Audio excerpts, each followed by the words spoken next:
پیارے بچوں، اب کہانی سنو میں آج ہم کہانی سنیں گے جادو کی انگوٹھی۔ کسی گاؤں میں ایک کسان رہا کرتا تھا جو بہت محنت کرتا، مگر اسے اپنی محنت کا اتنا اجر نہ ملتا جتنا وہ چاہتا تھا۔ ایک دن وہ اپنے کام میں مصروف تھا کہ اس کے پاس ایک بوڑھی جادوگرنی آ کر کھڑی ہو گئی۔ کسان نے اس کی طرف آنکھ اٹھا کر دیکھا تو وہ کہنے لگی، جب تمہیں تمہاری محنت کے پورے پیسے نہیں ملتے تو کیوں اتنی محنت کرتے ہو؟ کسان بولا، تم ہی بتاؤ پھر مجھے کیا کرنا چاہیے؟ جنگل میں چلے جاؤ، وہاں تمہیں ایک چیڑ کا اونچا درخت نظر آئے گا جو باقی تمام درختوں سے اونچا ہوگا۔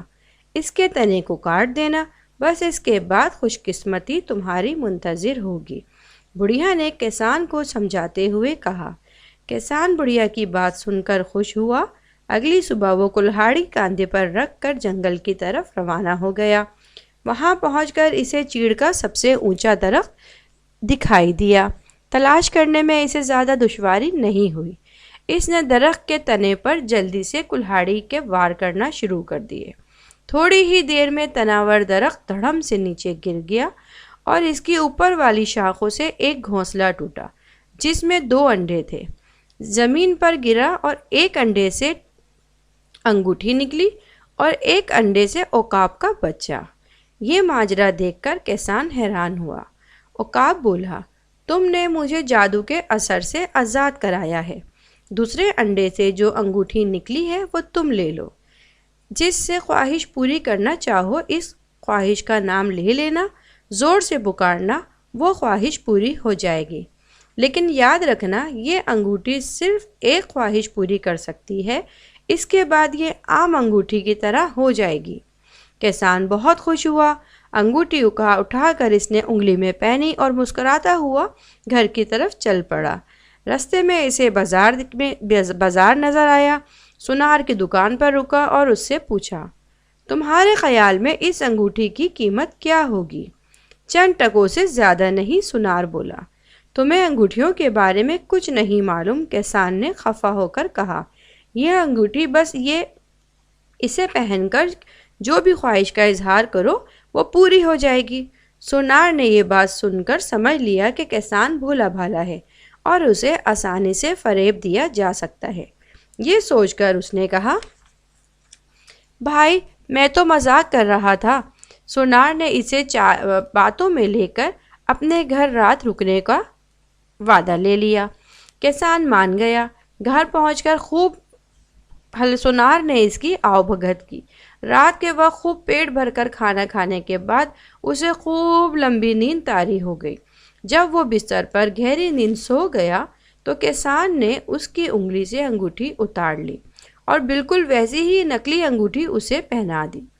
کسان نے جانے کے بعد سونار کے ایک کمرے میں چلا گیا اور دروازہ اندر سے بند کر کے زور سے پکارا، مجھے 10 لاکھ روپے چاہیے۔ یہ آواز نکلنے کی دیر تھی کہ اوپر سے چاندی کے سکے گرنا شروع ہو گئے۔ روپے سیدھے اس کے سر، کندھوں اور کمر پر گرتے۔ لیکن دولت کی خواہش اتنی زیادہ تھی کہ سونار کو تکلیف محسوس نہ ہوئی، لیکن ہر چیز اس کی حد سے زیادہ ہو گئی۔ اتنی مقدار میں سکے گرے کہ سونار بری طرح زخمی ہو گیا۔ تھوڑی ہی دیر میں سونار سکوں کے ڈھیر میں ڈوب گیا۔ انگوٹھی بھی اس کی لاش میں ہی دفن ہو گئی۔ گھر پہنچ کر کسان بیچارہ جو کہ جعلی انگوٹھی پہنا ہوا تھا، بیوی کو تمام قصے سے آگاہ کیا اور کہا، اب سوچو کہ ہمیں کون سی خواہش کرنی چاہیے۔ بیوی بولی، ہم 1 ایکڑ زمین مل جائے تو کیا ہی بات ہے۔ کسان بولا، بے وقوف عورت، چھوٹی چھوٹی خواہش نہیں کر بڑی خواہش کرنا چاہیے۔ تو پھر ہم ایک گائے اور ایک بھینس لے لیتے ہیں۔ پھر وہی بات، تم سمجھتی کیوں نہیں ہو؟ یہ چیزیں تو ہم تھوڑی سی محنت کر کے حاصل کر سکتے ہیں، کسان نے غصے سے کہا۔ پھر انہوں نے محنت شروع کر دی اور انگوٹھی والا معاملہ کسی اور وقت کے لیے ملتوی کر دیا۔